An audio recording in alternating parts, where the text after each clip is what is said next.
After the true Salahuddin went back to Damascus, and the narration mentioned that one wet day he went to visit the Hajis, and when he came back it was cold, it's wet. He became ill, and every day his state got worse. And Al-Imad mentioned, I was with Salahuddin when he was ill. He says, by Allah, every time Salahuddin became more ill, it was as though his trust in the Rahm of Allah just increased. He said the weaker his body got, the stronger his trust in Allah became.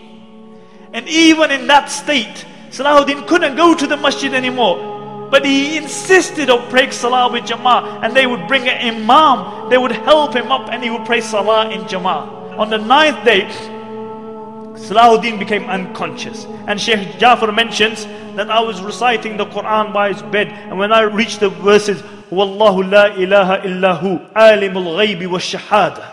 He is Allah and no Lord besides Him, the knower of the unseen. He says Salahuddin had been unconscious for a while, and I heard a faint voice saying, Sahih, you have spoken the truth. And he mentioned, for 3 days I recited the Quran by the bed of Salahuddin.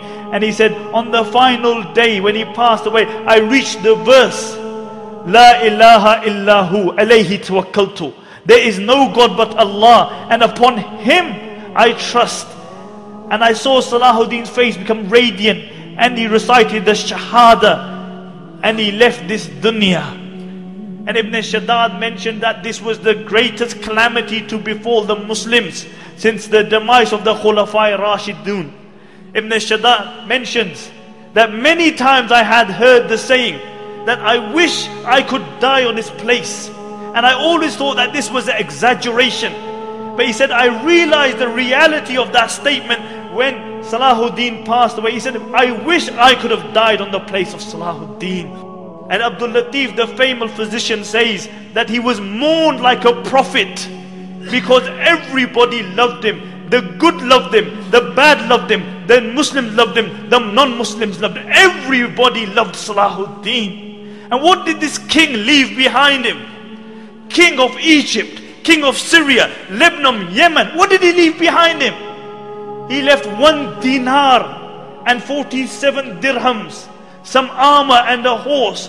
This is all he left behind him. They had to borrow money for his janazah. But I'll tell you what he left behind him. He left a legacy behind him.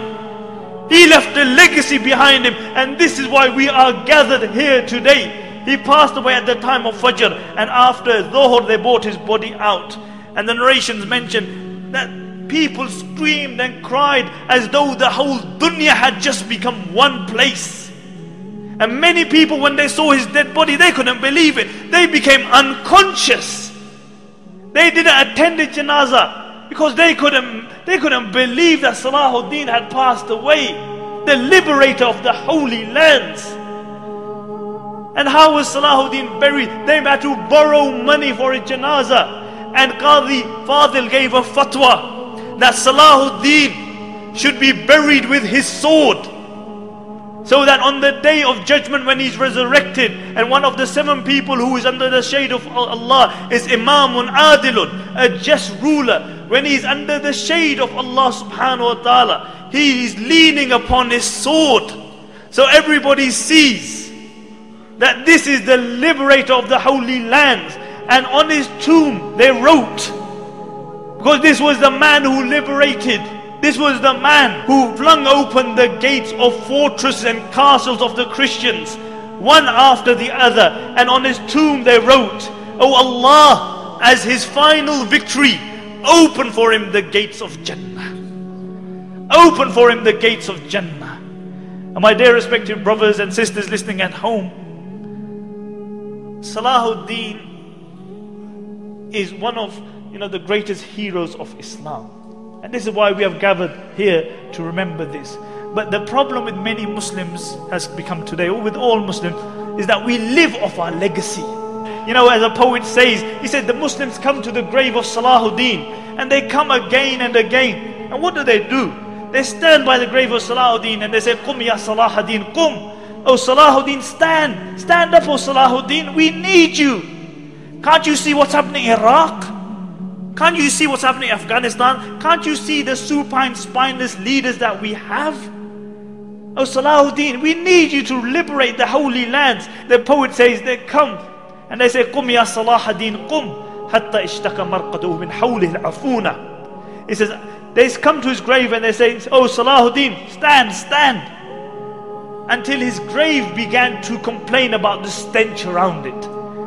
And the poet says, كَمْ مَرَّةً فِي الْعَامِ تُوقِذُونَهُ كَمْ مَرَّةً عَلَى الْجِدَارِ الْجُبْنِ تَجْلِدُونَهُ أَيَطْلُبُ الْأَحْيَاءُ مِنْ أَمْوَاتِهِمْ مَعُونَةً. He said, how many times in the year are you going to wake Salahuddin up? He said, how many times are you going to whip Salahuddin for your own cowardice?